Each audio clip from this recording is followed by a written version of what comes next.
My husband and his first love were entangled in the car when they suffered carbon monoxide poisoning. As a 60-year-old socialite who knew nothing about practical matters, I could only sob hysterically while calling our son for help. Trembling with fear, I whimpered into the phone. "Sean, your father and Vicky are dying from poisoning." Sean snapped impatiently before I could finish. "Mother, must you always create drama? I've told you Vic and MS Adams are merely old acquaintances. Must you persist with this nonsense? Lily's having heart palpitations. I don't have time for your theatrics." The line went dead before I could respond. Tears streamed down my face as I stared at the two unconscious, naked bodies in the luxury SUV. A quiet sigh escaped me. "Darling, if you die like this, how long will it take me to spend these billions all by myself?"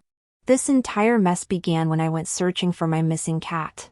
In the underground garage, I noticed shadowy movements inside our new Rolls-Royce Cullinan. Summoning courage, I approached, only to find my supposedly disciplined, conservative husband Vic locked in passionate embrace with Vicky, his college sweetheart. My tears erupted instantly, hot, helpless, and utterly devastating. Reflecting on my privileged life, I realized I'd never known hardship, except in matters of the heart. As the only heiress of Shanghai's elite, I'd been coddled since birth, never worked a day, never lifted a finger. The Wilsons matched our family's status perfectly. I hadn't known about Vic's soul-crushing college romance until after our wedding, a love story destroyed by his parents over class differences. MS Adams took their settlement, married locally, and severed contact. Vic's chiseled features captivated me. His ambition, fueled by our merged family fortunes, transformed Wilson Enterprises into an industry titan. He pretended disdain for my pampered ways, yet reveled in my fragility between satin sheets, such perplexing duality. After nearly dying from hemorrhaging during Sean's birth, I poured all maternal devotion into our son. Yet Sean mirrored his father's stern pragmatism, both scorned my emotional nature. By 7, Sean already lectured me, "Dad respects women who fight alongside him, not shopaholic socialites. Don't you feel worthless being a kept wife your whole life?" But why would I? Between designer closets, luxury cars, and flawless diamonds, contentment came easily. Must one manufacture hardship to find meaning? Though father and son constantly criticized, my romantic idealism persevered. When truly angered, I'd gaze at their handsome faces and check our bank balances, instant serenity. To prove my capability, I donated $10 million to an Ivy League library for an honorary curator position, a career I maintained until retirement. Over decades, I sponsored countless promising scholars, later placing them in Wilson Enterprises, my version of professional legacy. Life flowed smoothly until Vicky resurfaced. 6 months ago, I discovered Vic's journals revealing his annual business trips, month-long trysts with MS Adams in the South. The ambitious woman he'd once loved had become a weary housewife, finding solace in my husband's arms. We traveled around the country, taking countless photos across mountains and rivers. My heart shattered. Vic never once traveled with me, not even for our honeymoon. Every time I begged Vic to go somewhere, he'd coldly transfer $1 million, the company's swamped. "Take the money and go alone." I dried my tears and flew solo across the globe, watching penguins in Antarctica, chasing northern lights in Iceland, sunbathing in Hawaii, splurging at luxury boutiques. So many handsome men hit on me during these trips. Yet I stayed loyal. And what did my loyalty earn me? Vic's betrayal. When I confronted him hysterically, he simply transferred more money. "Vicky and I are just friends. Buy yourself some bags." Even after shopping sprees, the rage persisted. I complained to our son Sean, but he defended his father. "Men having female confidants is normal. Mom, you've known about Vicky since I was 8. She's decent and wouldn't break up our family." The ground vanished beneath me. Sean had known about Vicky all along. Through tears I reminded him, "Did you forget I gave you my kidney when yours failed?" He snapped, "Want it back? Take my life too." After that fight, Sean grew distant. Heartbroken. I blocked him everywhere. Now sobbing uncontrollably in my car. I suddenly realized why were Vic and Vicky so motionless in the backseat. Their cherry red skin looked post-coital at first glance. But carbon monoxide poisoning. Frantically unblocking Sean's number. I called repeatedly for 30 minutes until he answered during a meeting, "Stop this nonsense." "Mom." Choking back tears, "Your father and Vicky are dying." He exploded, "Enough drama. Call 120 if it's real." Wailing. I confessed, "They're both naked. They're over 100 combined." The scandal. Sean roared, "Stop spreading lies."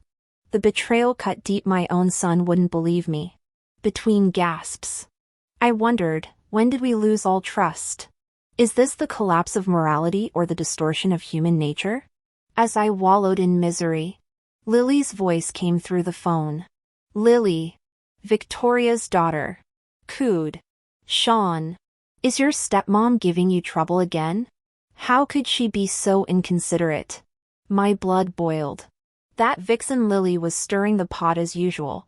Sean constantly defended Victoria for one key reason: he and Lily had been childhood sweethearts. From the moment 8-year-old Sean met the mother-daughter duo, he'd been enchanted by Lily. The Wilson men, father and son, both obsessed with the Addams women, truly were cut from the same cloth. "Sean," I asked, voice trembling, "weren't you in a meeting? Why is Lily there?" Before he could answer, Lily's frail voice whimpered, "Sean, my heart hurts so bad." "Lily!" Sean's panicked shout echoed before the line went dead. Redialing frantically brought only silence. Staring at the two naked bodies in the car, I screamed at the heavens. What now? With all staff attending the butler's son's wedding, this pampered socialite stood alone. Heaven never seals off all exits. I pounded on my neighbor Anne's door. As fellow suburban elites, she'd surely help discreetly. Anne, my millennial influencer bestie, sprang into action. But when she saw the car's occupants, she blurted, "Elaine, why save them? Let Darwinism work." Tears streamed down my face. "Vic's still my husband. Our son won't believe me." And snapped 15 photos of Vic and Vicky's bare flesh from every angle. Occupational hazard. She shrugged at my stare. "Don't worry, these won't go viral." Nodding anxiously, I urged, "The ER. Carbon monoxide's golden window is 4 to 6 hours." And floored it to Wilson Memorial Hospital. As medics prepared stretchers, I realized our oversight. Grabbing discarded garments, I draped Vicky's lace bra over Vic's face and his boxer briefs over hers, preserving their dignity. "There," I sighed. The man who prized appearances above all would thank me later. His precious first love's reputation? Also intact. I'd done my due diligence. The gurney parade through yard doors became an instant spectacle. Anne's snort laugh turned into choking coughs under my glare. "Sorry, Elaine," she wheezed. Nervous laughter. We waited silently until a doctor rushed out. "Family of the patients?" "Yes." I sprang up. "Did they die?" "Critical condition," he said grimly. Delayed treatment caused multiple cardiac arrests. Both developed cerebral herniation. Emergency craniotomies needed immediately. The sky fell again. Typical melodramatic socialite reaction. I know. Sobbing hysterically, I begged, "Save them." Then dropped the bombshell: "He's Vic Wilson of Wilson Group." Medical staff froze. Even comatose, Vic still commanded respect. The doctor's tone shifted instantly. "Mrs. Wilson, we'll mobilize our top neurosurgeons immediately." And squeezed my hand as they wheeled the Addams Wilson circus into her. Karma's a bitch, but apparently not today's headliner. The person lying there is Vic Wilson, chairman of your hospital's board. Get me your best surgeon. If you can save him, Money is no object. The doctor looked uncomfortable. All our specialists were summoned by Mr. Wilson for an emergency consultation. We can't perform neurosurgery today. My head started buzzing. What? I heard Mr. Wilson's fiancée had a cardiac episode. He's gone mad with worry. Cleared out the whole medical team. My trembling hands fumbled with the phone to call Sean. No answer. Again. Tears blurred my vision as I begged the doctor. Where's this consultation happening? Penthouse VIP suite. He looked at me pityingly. You'll never get through. The entire floor is locked down with security, not even a fly could slip in. I bolted for the elevator with and close behind. True enough. Black-suited guards blocked us the moment the doors opened. Areas restricted. No civilians. I'm Mrs. Wilson, Sean's biological mother. The stone-faced guards might as well have been statues. No exceptions. And whispered urgently, Elaine, show them your photos with Sean. My stomach dropped as I scrolled through my new phone. Cold sweat soaked my collar, not a single picture of us existed. Sean had always hated cameras. Sneering whenever I tried, Mother. Must you be such a vapid socialite? Don't you have anything better to do? Yet I'd later found albums full of him smiling with Vic and Vicky Adams.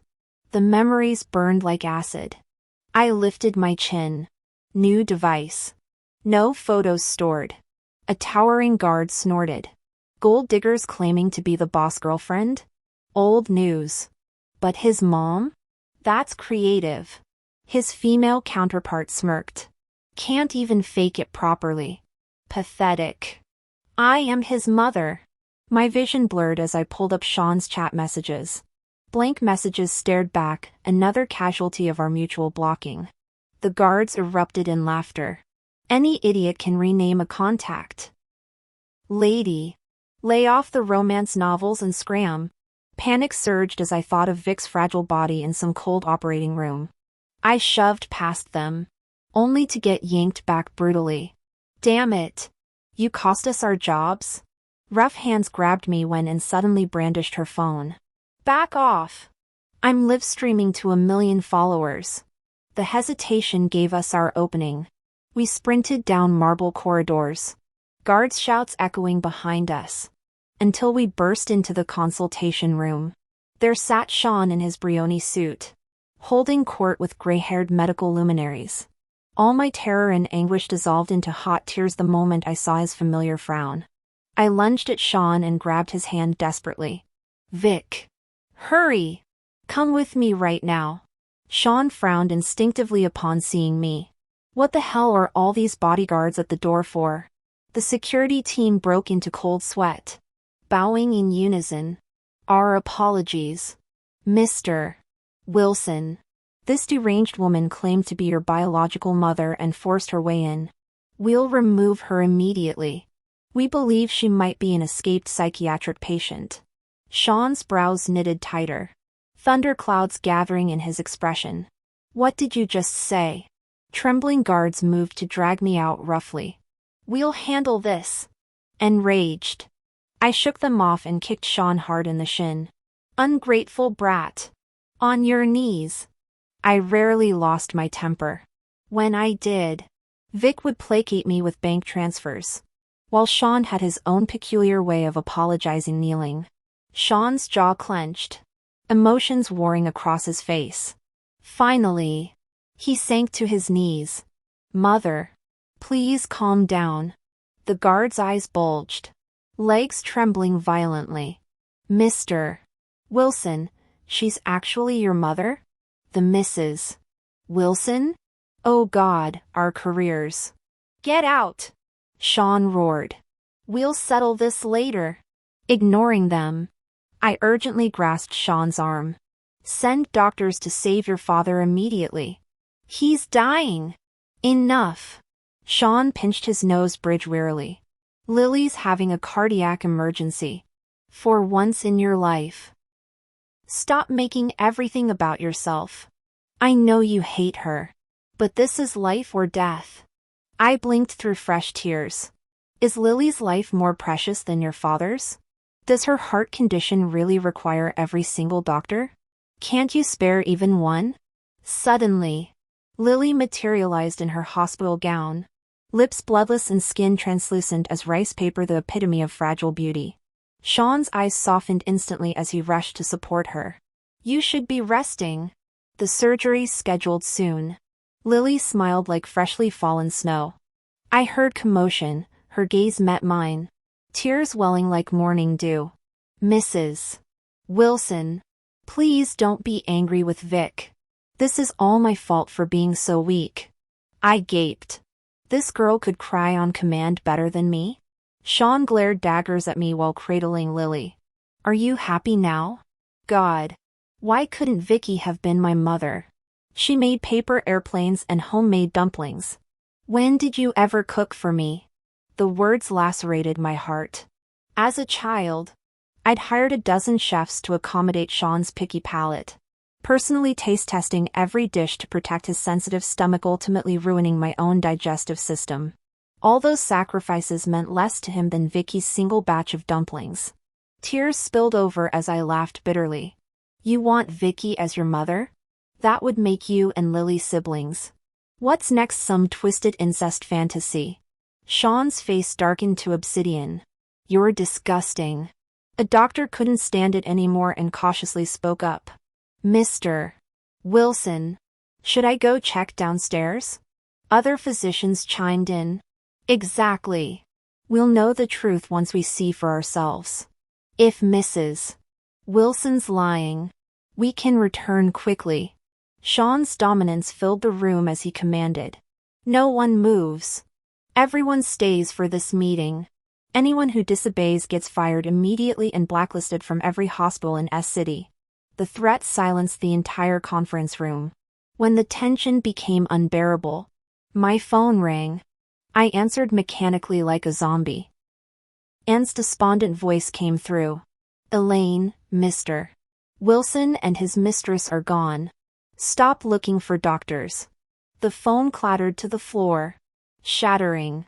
I stared desperately at Sean, screaming hysterically. Are you happy now that Vic's dead because of you? How could I birth such a heartless son? I disown you. Sean. We're done as mother and child. For a fleeting moment, Sean's eyes showed panic. As he reached toward me, Lily dramatically fainted, returning to my hospital room downstairs, and embraced me. Elaine, don't grieve too hard. You need to stay strong for the funeral arrangements. I forced a smile. I'll manage. Vic's affairs won't wait. And glanced at my empty doorway. Furious. He still doesn't believe you? Unforgivable. I said nothing. My disappointment complete. I'd rather have given birth to a piece of roast pork than this ungrateful son. Resolute. I contacted Vic's secretary about issuing the obituary.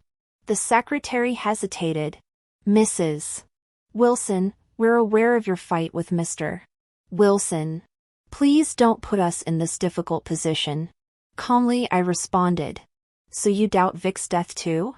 Just call him. He sighed. Truthfully, I booked Mr. Wilson and Ms. Adams tickets to Qinghai. They should be in the wilderness now. Spotty signals explain the missed calls. Mr. Wilson knows this. Suddenly everything made sense. The whole world knew about Vic and Vicky's affair in the mountains except me. I turned to Anne. Make the scandal explode across every media platform. Tank Wilson Group's stock. Help me, and I'll fund your project. Anne's eyes gleamed. Elaine, this exclusive will trend for weeks. She immediately started making calls. Standing over Vic's corpse. I pulled back the shroud. Tears welled as I whispered to his ashen face. I know you valued appearances. But our son killed you and your precious Vicky.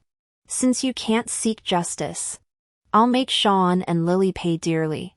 Rest now. Our butler arranged an extravagant funeral fit for corporate royalty.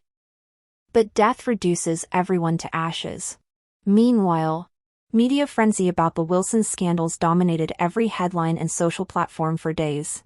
Hashtag Wilson Group CEO's car scandal and poisoning incident. Hashtag Sean Wilson kills his own father. What filial piety? Hashtag. From beginning to end, Sean neither attended his father's funeral nor showed up at the office. Upon hearing Lily was afraid of anesthesia for her surgery, Sean decided to show devotion by injecting himself with 2 doses of anesthesia daily, slept like a log for a full week. What a crazy couple. Words fail me. During the leadership vacuum, I stepped up to stabilize the company. What Vic and his son never realized was that my frequent international trips over the years weren't vacations. I'd been building my own tech empire abroad. When I first considered entrepreneurship, my father supported me wholeheartedly. Elaine. While the Wilson family was meant to be your shelter, remember, no one's truly reliable except yourself. Mountains crumble. People flee. I'm proud you chose to carve your own path. Your mother and I won't be around forever. Take risks now while we can still shield you. We'll always have your back. His words fueled my resolve. My tech startup grew rapidly, sharpening my business acumen. Yet I never breathed a word about this to Vic or Sean. Those two strutted around like peacocks, forgetting their success was built on ancestral achievements. Since when did basic commerce require genius? Through meticulous planning with Anne, public opinion shifted from the Wilson Group scandal to spotlighting its mysterious female backbone, the woman who quietly donated to universities, funded underprivileged students for decades, and worked humbly as a librarian. More supporters emerged daily, colleagues from my past. Countless scholarship recipients now forming the company's core leadership. Half the boardroom veterans who once fought alongside my father. The tide had turned. Public sentiment crystallized around my image, a 60-year-old powerhouse betrayed by her husband, burdened with a clueless son, proving women need no male crutches. The internet erupted. Now that's what we call a real woman. Elaine outclasses those 2 trashy men any day, stunning, poised, and actually charitable. Anyone who helps thousands of poor families gets my lifelong support. The stock price, in free fall during the crisis, skyrocketed once I took control. By the time Sean sobered up from his anesthesia haze, the chessboard was mine. During a crucial board meeting, a disheveled Sean barged in, unshaven, suit wrinkled like a homeless man's blanket, screaming, "Mom, this is all a lie, right? Dad's not really dead." I coldly assessed his pathetic state. I warned you repeatedly. You chose disbelief. My secretary, ever efficient, projected damning news footage, me weeping hysterically while begging Sean to save his father, juxtaposed with Sean icily threatening to fire anyone who intervened. The contrast painted him as heartless royalty. Board members, all Sean's elders, unleashed their pent-up fury. Have you lost your mind? Elaine begged you, your own mother. Like father, like son, both enslaved by homewreckers. Where were you when your father was dying? Playing dutiful son after he's buried? Sean staggered backward, clutching his head. No, this can't be. How touching, Vic's son finally shows familial loyalty. I nodded to my secretary, who handed Sean a legal document. The room fell silent as winter frost. The documents above prove Lily faked heart disease and bribed doctors. While Lily did have a mild cardiac condition, it was never life-threatening. Yet Sean showered her with affection, believing her damsel in distress act. Emboldened by this success, Lily leveraged her status as future Mrs.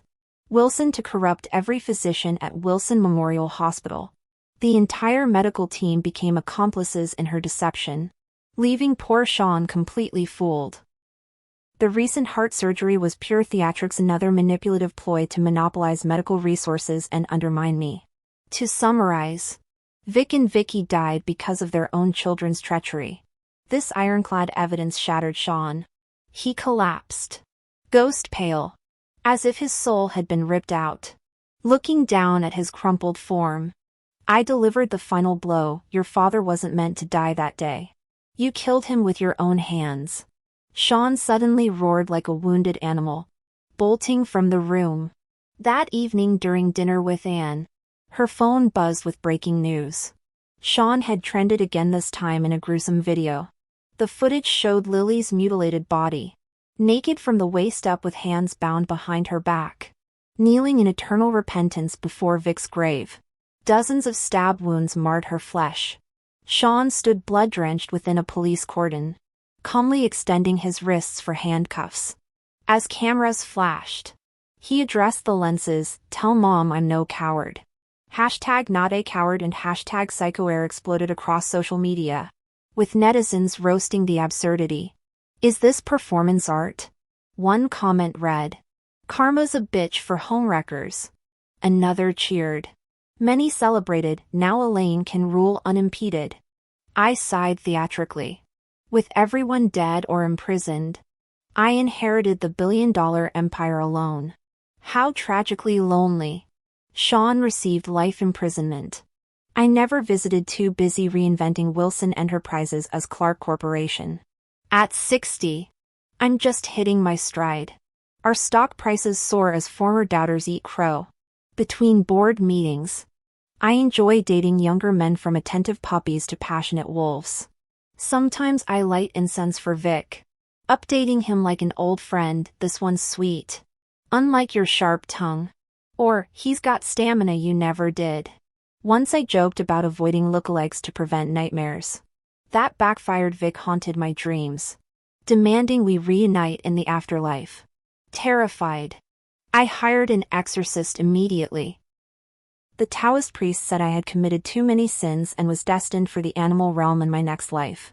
I felt relieved. The animal realm sounded great, carefree, and without all the hassles of being human.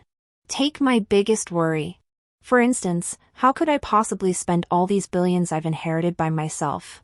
Thanks for watching. Subscribe for more exciting stories. And drop your thoughts on this one in the comments. See you next time.